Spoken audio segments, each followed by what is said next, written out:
A shooter takes deadly aim at the residents of a small Georgia town. Police and the FBI begin a desperate search to find the killer. They struggle to make sense of the evidence as the body count climbs, all in an attempt to stop this murderer before he puts his next victim in his sights.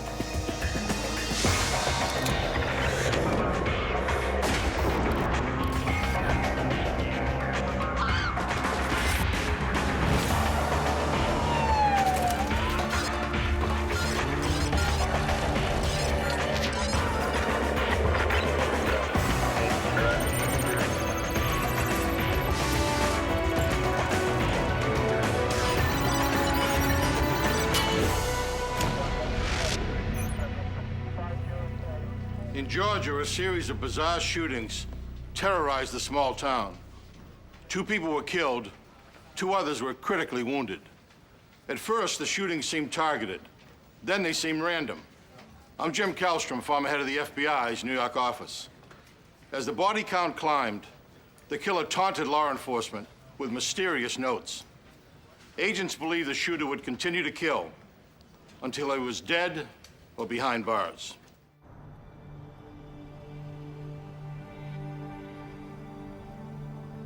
East Point, Georgia is just 7 miles south of Atlanta.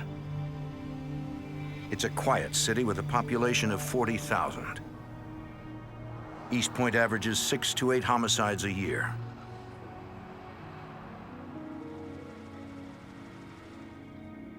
March 1st, 2001. A man is concerned about his mother. He arrives at her house to see if she's okay. He normally speaks to his mother by phone every day, but this day she did not answer his calls.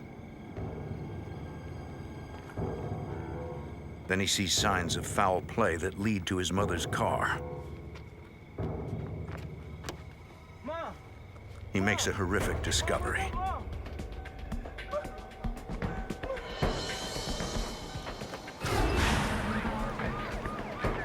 Minutes later, East Point Police and Lieutenant Russell Popham begin a homicide investigation. We discovered the victim was a female that had been shot and she was dead of multiple gunshot wounds. We did notice that she had been there for about 24 hours. Police can already rule out one reason why the victim was murdered. As always in any kind of crime, you try to figure out the motive, but obviously her car was still there as well as her pocketbook. So we didn't think at the time that robbery was the motive.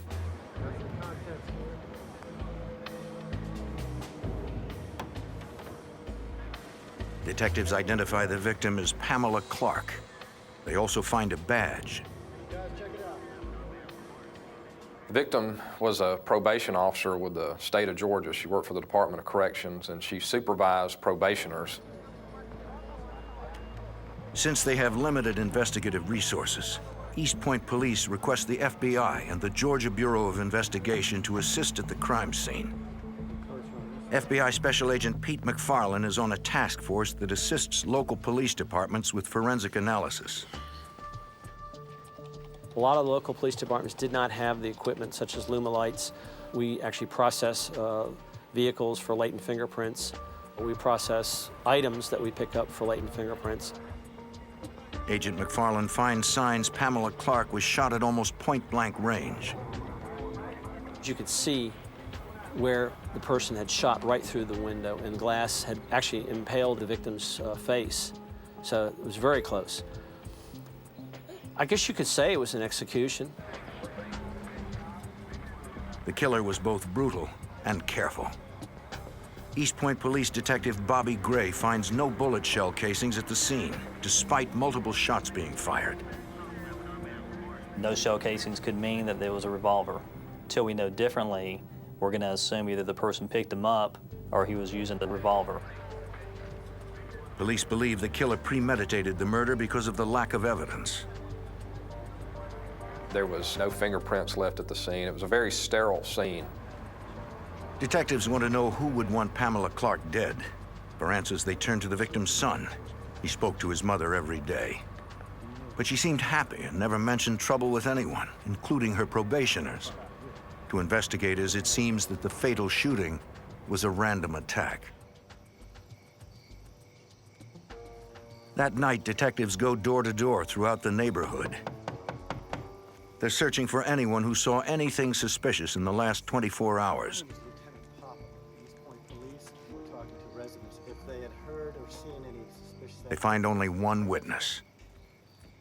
He was in the shadow, though, and, The previous night, she heard noises that could have been gunshots. Then she saw someone calmly walking away. What time of night was it? around 8? The witness said she saw a black male about 6 foot tall.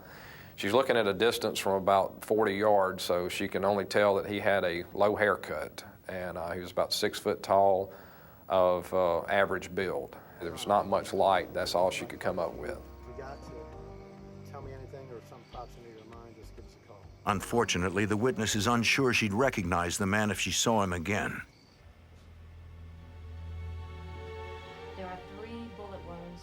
The medical examiner confirms several findings investigators made at the crime scene. Down at the ribcage. Pamela Clark was murdered 24 hours before her body was discovered. Came in from this direction. I'm going to remove that bullet.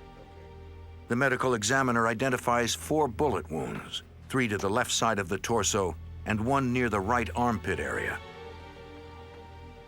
The tight grouping of the 3 wounds is consistent with police theories that the killer shot the victim at close range. Police get their first clues about the murder weapon when the medical examiner removes 3 .40 caliber bullets from the body. Although 3 bullets are recovered, the victim had 4 gunshot wounds.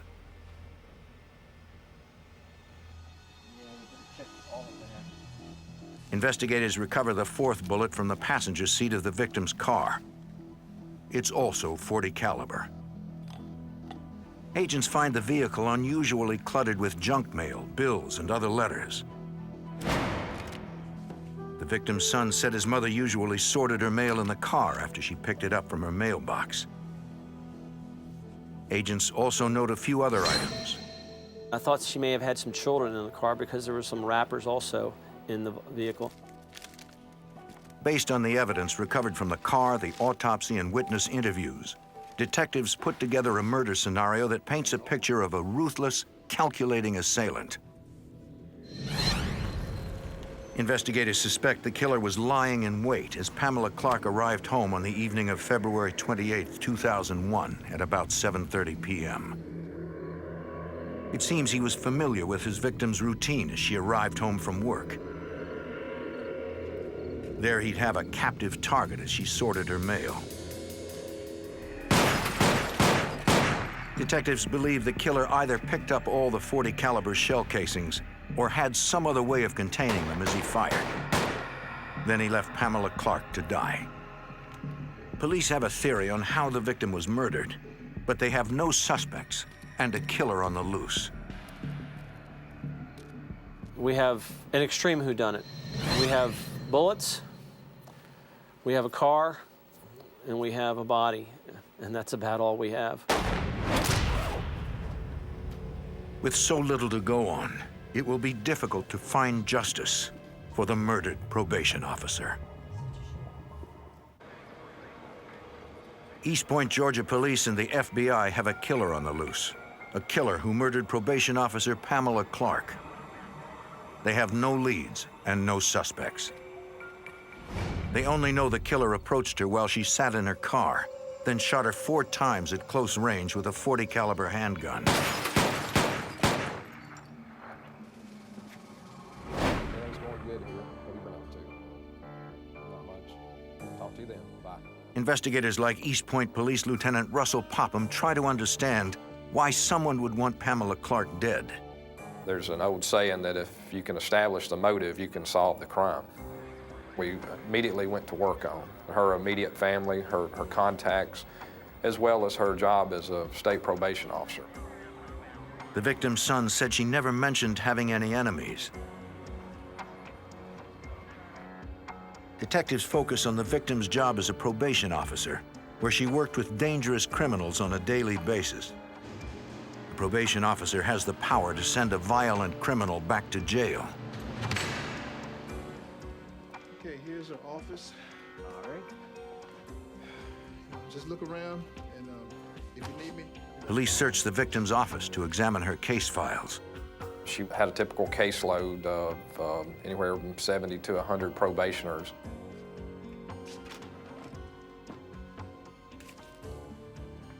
So we looked to see if there was anybody on her probation list that maybe she was about to try and revoke the probation.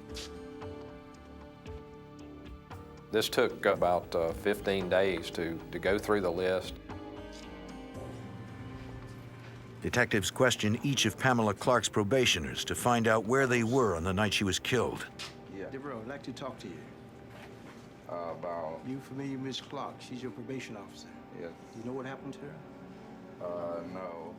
Most of them are saddened to hear of her murder. Murdered. Yes. Where were you the night she was murdered? And she's like a mom to me and everything. I mean, What we found in interviewing her probationers is that she was a well-liked person, a very fair person, almost a mother figure. We heard that from several people that had committed some violent crimes, and they actually liked her as a probation officer. Don't go out of town. I'm not leaving town. Well, I'm going to be back and talk with you some more, okay? All right, no problem. But as police scour hundreds of case files, they discover a probationer who had both a motive to kill Officer Clark and the opportunity to study her habits.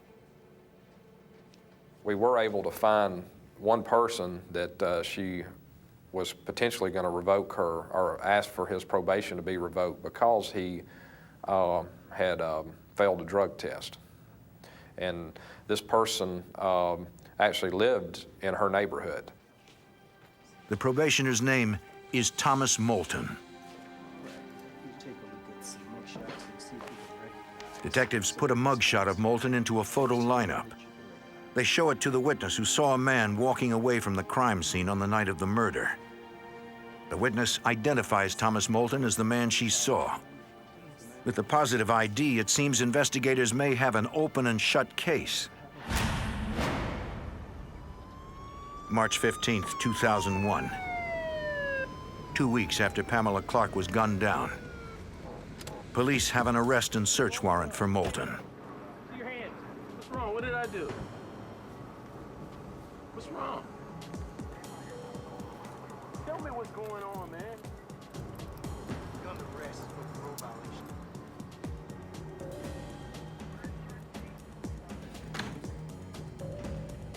During their search of Moulton's house, investigators uncover a jacket like the one the witness saw on the night of the murder.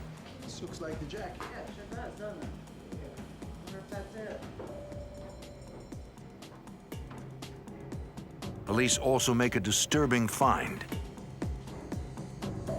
He had a box of 9mm bullets in his room, and we knew, however, that the bullets used were .40 caliber, but again, this showed that this probationer had bullets when he shouldn't have. We were alarmed at this. All right, let's see what we have. Would you look at that?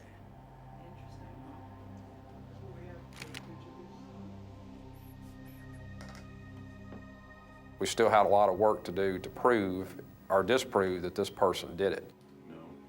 Thomas Moulton submits to a polygraph test and agrees to be questioned without a lawyer present.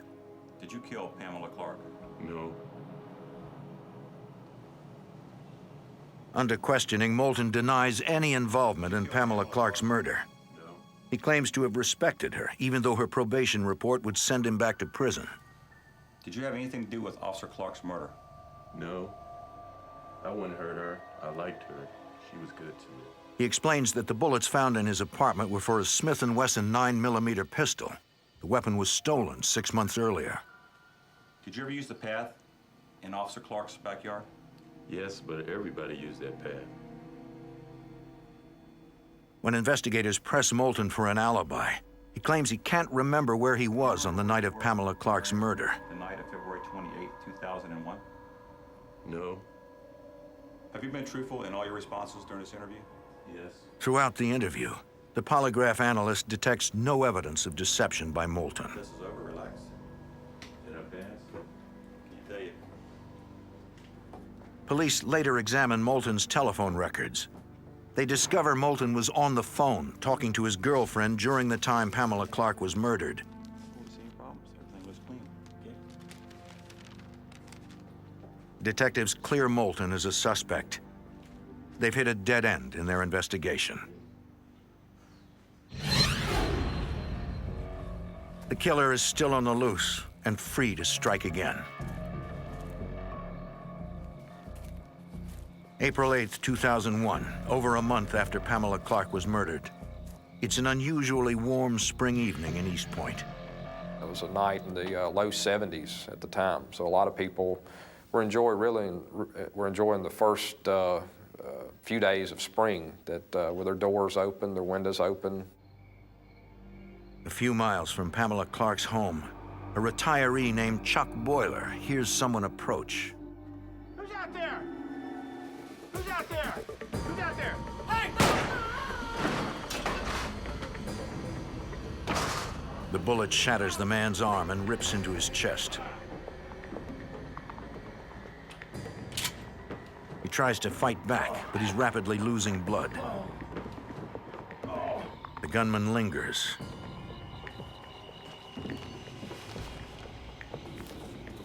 Then disappears into the night. East Point Police Lieutenant Russell Popham tries to get a description of the assailant.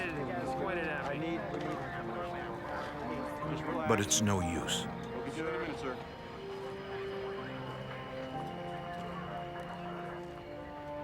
He couldn't tell if it was a man or a woman, the race of the person or anything. And we asked him, well, who would have did this to you? Did they ask for anything? Did they try to rob you or anything like that? And he said, no, I just went to the door and I was shot through the door. Detectives find evidence confirming the victim was shot at almost point-blank range. We could actually see the gunpowder residue around the screen, so we knew, again, this was up close and personal. And so it appeared that he was targeted. Police recover a shell casing. Detective, we got a shell casing over here. Yeah, 40 caliber. It's .40 caliber.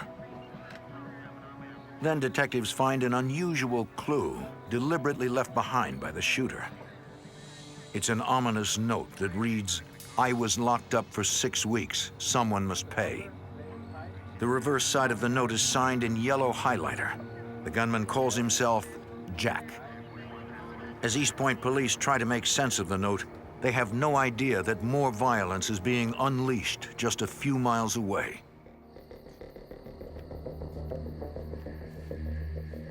Less than an hour after Chuck Boiler was shot, East Point police will have a new murder on their hands.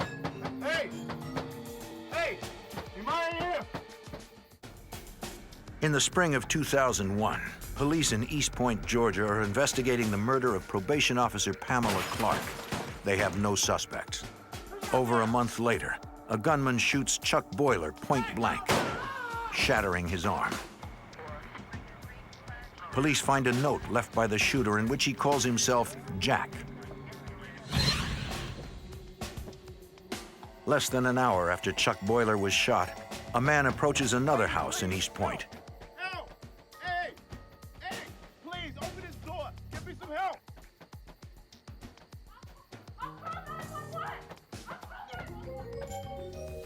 The man isn't a shooter, he's a victim.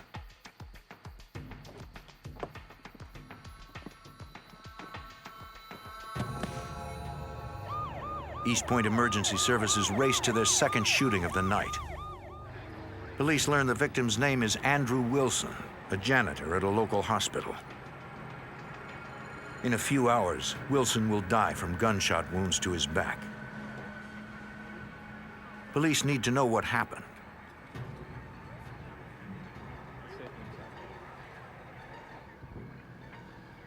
They find answers down the street. A car idles with no one inside. Police run the registration and learn the vehicle belongs to the victim. Investigators find bullet holes in the vehicle that indicate Wilson was shot in his car as he pulled up to the intersection.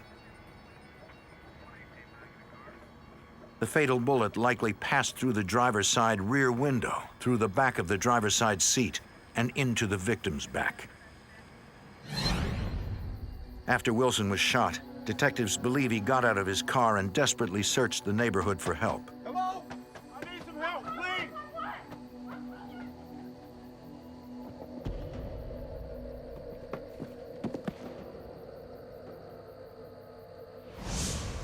Police recover 5 shell casings from the scene.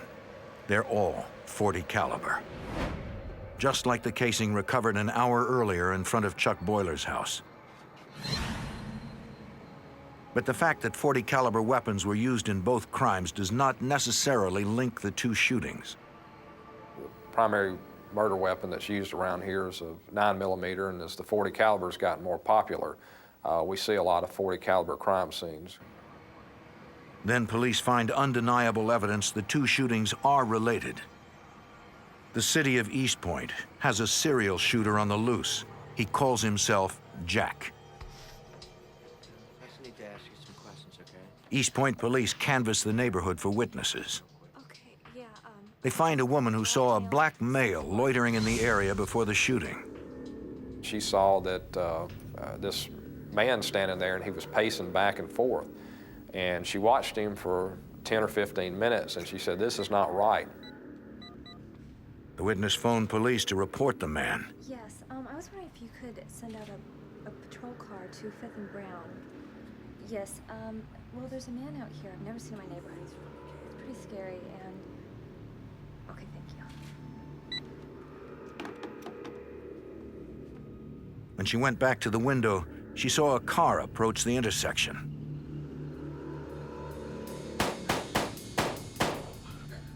She never saw the man's face, but she got a good look at his vehicle. She sees a late model American car. She was very adamant in detail about it, and that was one thing that we really believed her on, that she knew what type of car it was. The witness was unable to see the car's license plate number. Okay, well, you've done good. Okay, if you think of anything else comes to mind, okay, would you please give me a call? Okay. In a single night, Jack has murdered one man and seriously wounded another. Police now have 2 bodies on their hands, and every reason to expect there will be more. The city of East Point, Georgia, has a serial shooter on the loose. In a single night, the gunman wounded one man and killed another. Investigators found notes left by the shooter at both crime scenes. They were signed in yellow highlighter, Jack. East Point police and Detective Bobby Gray fear the shooter will strike again. The frustrating thing about this investigation is we didn't know who, we didn't know why, and we didn't know who would be next. 4 days later, on April 12, 2001, a shadowy figure approaches another house in East Point. A woman is unaware she's a target.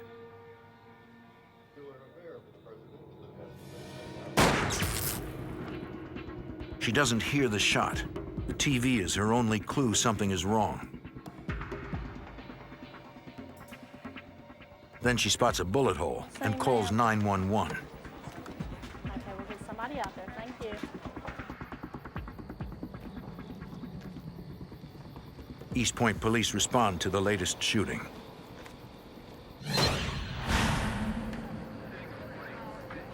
Detectives believe the shooter targeted the woman and hit the TV by mistake.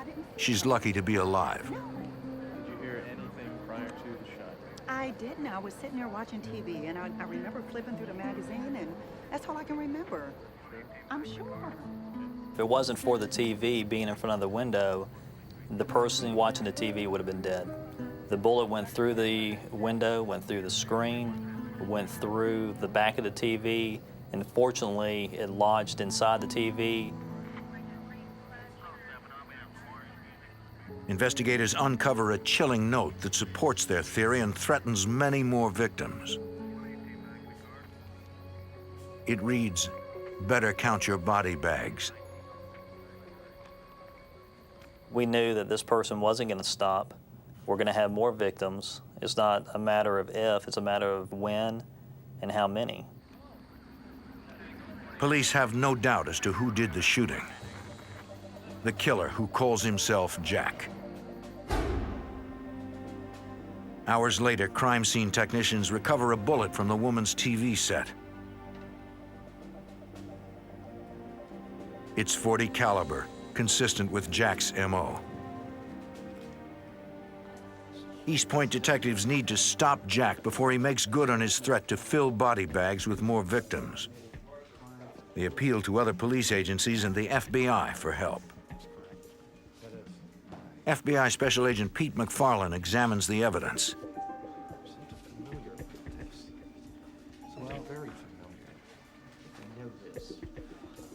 He recognizes the notes. He found one when he processed the car of murdered probation officer Pamela Clark. At first, he thought the note was just a child's scribbling.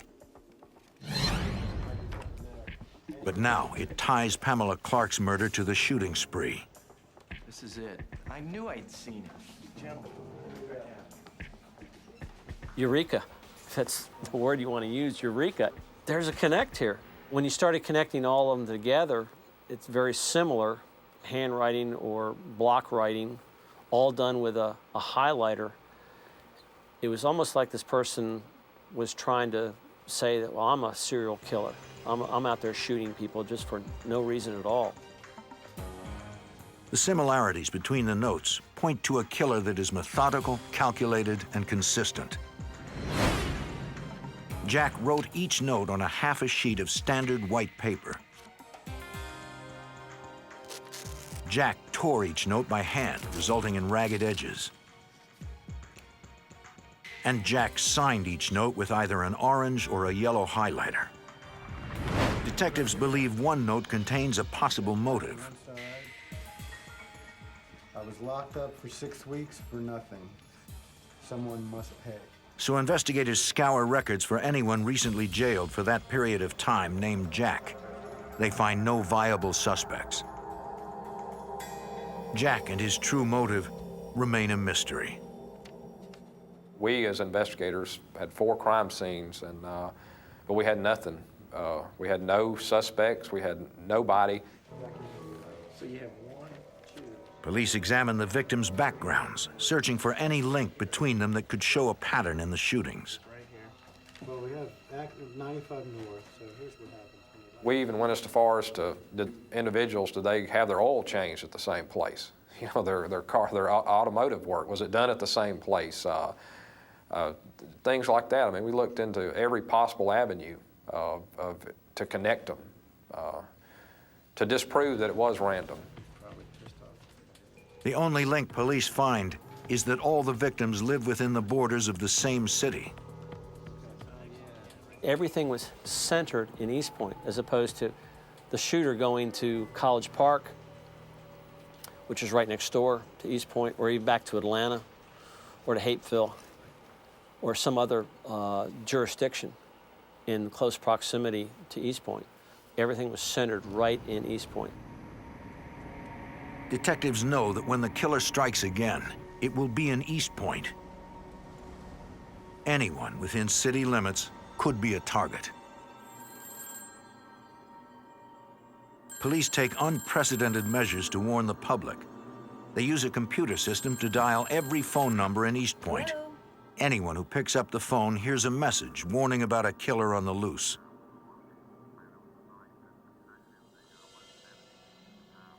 The taped message tells the public to call police if they see anything even slightly suspicious. It puts the entire city on edge. East Point police work around the clock, canceling leave and beefing up patrols to catch Jack before he strikes again. But they're up against a gunman who kills at a time and place of his choosing. We felt helpless.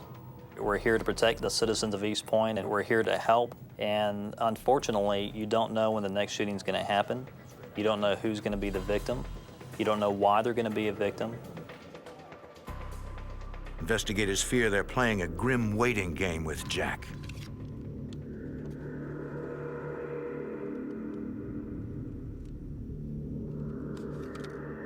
I can remember a veteran FBI agent that had worked on some serial murder cases, serial rapist cases, and he said, I'll never forget this, he said, you're probably just going to have to sit back and wait for another one to happen. And that's not really what you want to hear.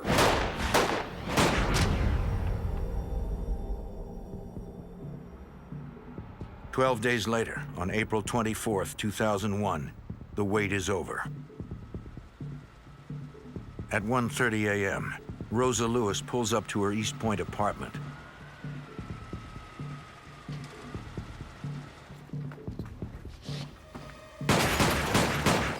She's Jack's 5th victim.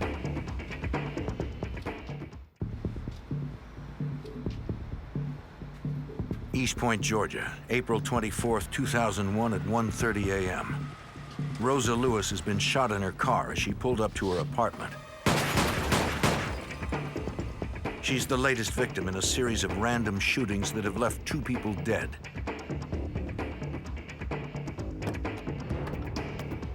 She fights to avoid becoming the 3rd murder victim. Despite 4 bullets that have ripped into the left side of her torso.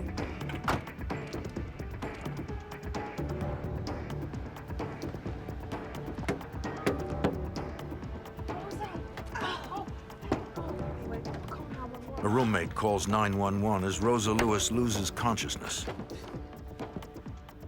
East Point Police, the Georgia Bureau of Investigation, and the FBI speed to the scene.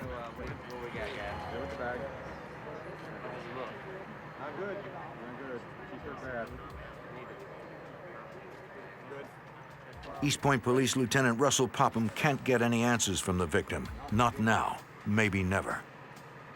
What we were told was that she was not going to live. We were told that she was that critical, her blood pressure was already dropping, that she wasn't going to live. Investigators turn to the physical evidence left behind. Once again, they find .40 caliber shell casings, 4 of them. Detectives know the killer, who calls himself Jack, used a .40 caliber weapon in all 4 of his previous shootings. Agents find another clue on the roof of a car that the shooter used to steady his aim. But you could see where he actually reached across the roof, and it was laying across the roof of this vehicle, shooting into the vehicle. You could see the V shape of the muzzle blast on the car itself. The connection is, this is so close. It's so close that this person could not miss. It's not like shooting from 25 feet, 50 yards away. This person got right up into the victim's face and was shooting that person. Police search for Jack's signature clue. We immediately began to look for a note. We had the .40 caliber casing, so we immediately began to look for a note. We could not find a note in the darkness. We couldn't find a note, and it wasn't a windy night, so we didn't think the note had blown away, but we couldn't find it. Although no note is recovered, police find similarities between the Rosa Lewis shooting and the murder of probation officer Pamela Clark. Both women were gunned down in their cars, with multiple shots fired through the driver's side window at close range.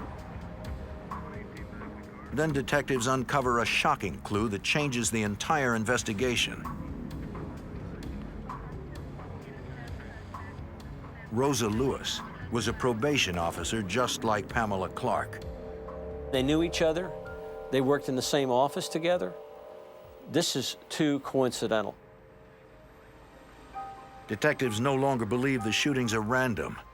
Somehow the Rosa Lewis and Pamela Clark shootings are related. Police interview Rosa Lewis's roommate and learn Rosa moved into the apartment 2 months ago after a recent divorce. but she described the relationship to us as an amicable divorce. She even said that the victim's ex-husband had actually helped her move in. There was no reason to believe that he had a motivation to want to kill her. Agents and detectives go door to door, searching for any witnesses to the shooting. And we did find one lady who actually lives on a street behind the apartment complex who said she heard the shot. She looked out her window and she saw a car leaving that area. And she described it as a blue car, and she gave us that it was similar to a particular make of a car. So we had now a car, the kind of car we're possibly looking for, the make and model. We just weren't certain what the tag number was on the vehicle. The witness never saw the killer's face. Once again, police are left with only a vehicle description.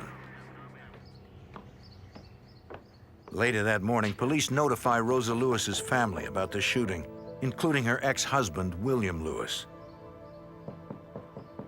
We knock on the door and nobody answers. We knock a few more times and we're about to leave, and as we turn around to walk to our car, a car pulls in.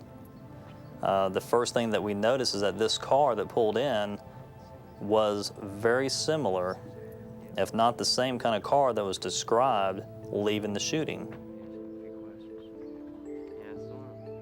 The man driving the car is William Lewis.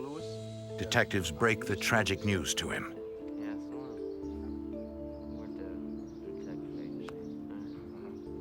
She's my ex-wife. She's been shot multiple times. When we told him that his ex-wife had been shot multiple times and may die, he wasn't shocked. He didn't ask, how is she doing? He didn't say, I have to get to her. He didn't say, what are you doing to get this person? It's almost as if we had notified him that something that was not really that significant. Madam, can you check your car? Keys. Detectives ask to search Lewis's car. He consents and says the vehicle is a rental. Hours after the shooting, police could expect to find a weapon, bullets, or a note signed in yellow highlighter if William Lewis is Jack. But they find nothing. It's clean. Investigators then ask Lewis for consent to search his house. He agrees.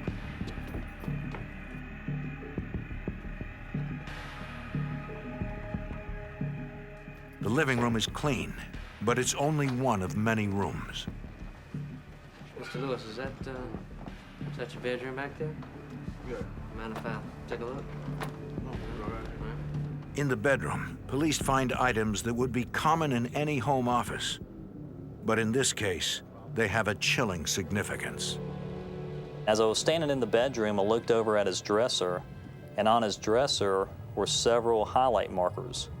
It was the same colors of the notes that we had had before.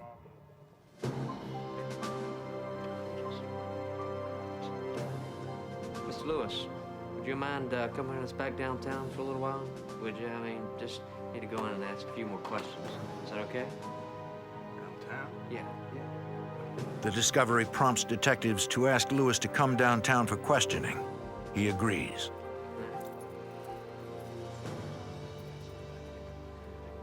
I think he wanted to be as cooperative as he could. He wanted to convince us that he was not the person. Police have no way of knowing if they just put Jack in their car or if it's another dead end. Probation officer Rosa Lewis lies in a coma after being shot 4 times in the chest. Police believe she's the 5th victim of a serial shooter who calls himself Jack. Detectives find circumstantial evidence that points to the victim's ex-husband, William Lewis. But they still have no idea why he went by the name Jack or what prompted his shooting spree. While Lewis is transported to the police station for questioning, other investigators are dispatched to the probation office where his ex-wife, Rosa Lewis, worked. They search her desk for clues. It's the same office in which the first victim of the shooting spree, Pamela Clark, worked. The women were close friends. investigators find evidence that Rosa Lewis feared for her life. Weeks before she was shot, she wrote a letter and placed it in her desk. It said if anything happened to her, it was her ex-husband who was responsible. From the letter, East Point Police Detective Bobby Gray learns William Lewis made threats to stop Rosa from divorcing him. He would tell her things like, I know people. I know people who can do things to you. I know how to get rid of you. And he would say things like, I will blow your head off. In her letter, Rosa Lewis also implicates her ex-husband in the murder of Pamela Clark. Pamela helped Rosa through the divorce and recommended a divorce lawyer. It made William Lewis furious. And in his mind, if she had not talked his wife into leaving him, his wife would still be with him. He was so mad at her that that was going to be the first person that he would lash out at. Pamela was murdered the night before Rosa left her husband for good. During questioning, detectives confront William Lewis with the note found in Rosa's desk. My ex-husband has been acting extremely irrational. Many people have cautioned me to be careful. And we actually read the letter to him in the interview and asked him about these threats that he was making.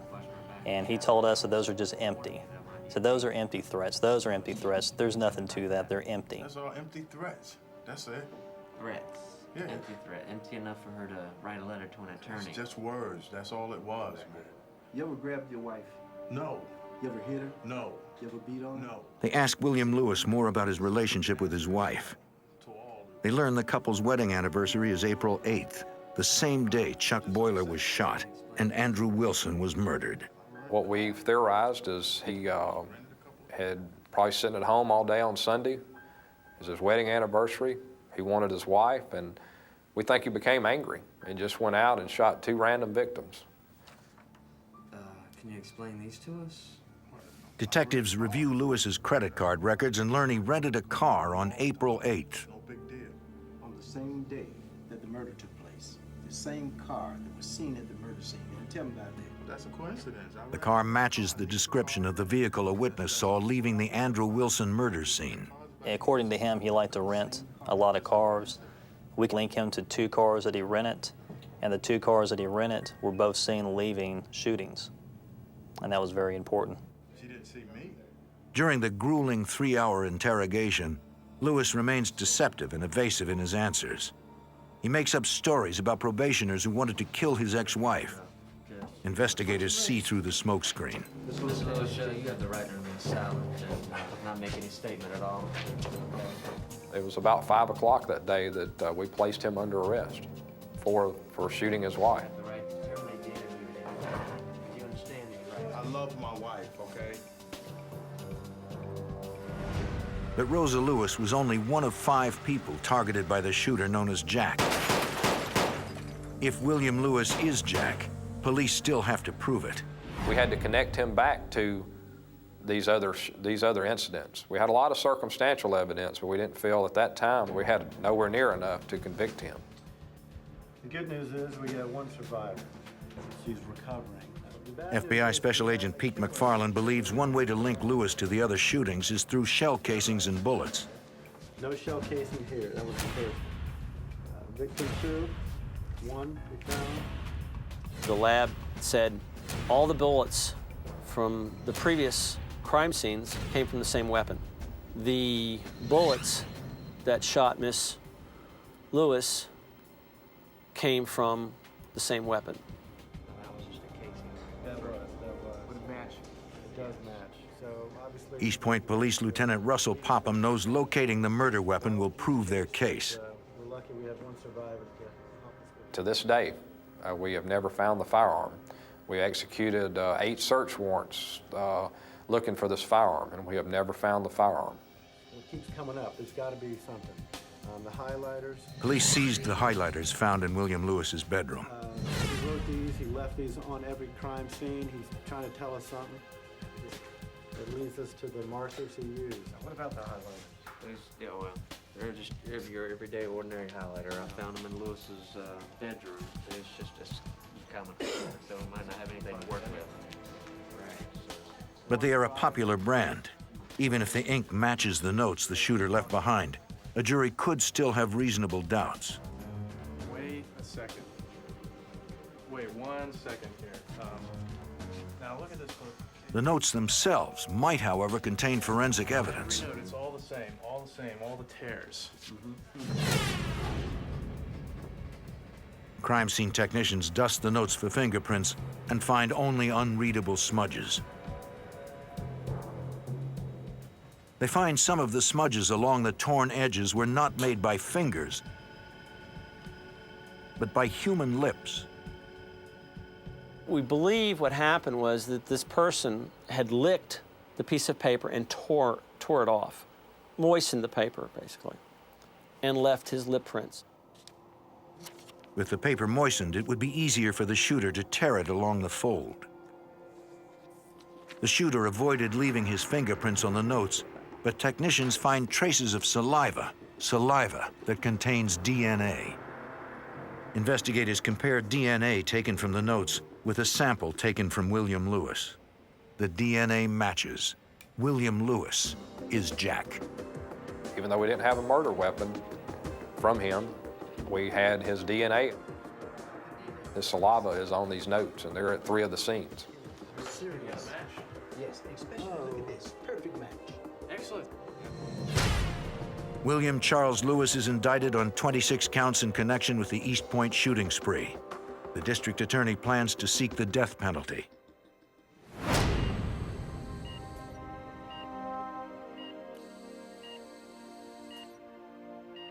William Lewis's ex-wife, Rosa, emerges from her coma after months of hospitalization and eventually returns home.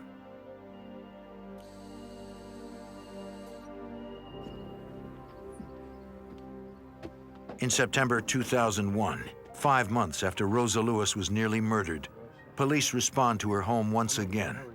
Oh, I'm better. I hope you're feeling a lot better. Now, you got this today? Yes, I did. Miss Lewis called me, said, I just got a letter. It's here, I haven't opened it. I want you to come down here and get it. And I went down there to where she was living and picked up the letter and read it. Basically an apology to his wife. From the letter, detectives learn the bizarre motives behind the shooting spree. He knew that if he killed the first victim, which was his wife's friends, it would bring a lot of hurt to his wife. The second victim, the third victim, and the fourth victims were, they were just to throw the police off. The letter closes all 5 cases and seals William Lewis's fate. Not only did we have his DNA at the scene, which was enough to convict him, but now we had a confession as to why he did it, the reason and why he did it. With his confession written, William Lewis pleads guilty to all counts. He's sentenced to life in prison plus 191 years with no possibility of parole. We all discussed that at one time. If he had not been caught, would he have gone on and continued shooting people just to lead us away from the whole purpose is to kill his wife? You know, throw us off track. I suspect he probably would have gone on if he didn't get caught. Only William Lewis knows how many more random victims he would have killed to cover his tracks. The combined efforts of the East Point Police, the Georgia Bureau of Investigation, and the FBI made sure he'd never get the chance to kill again.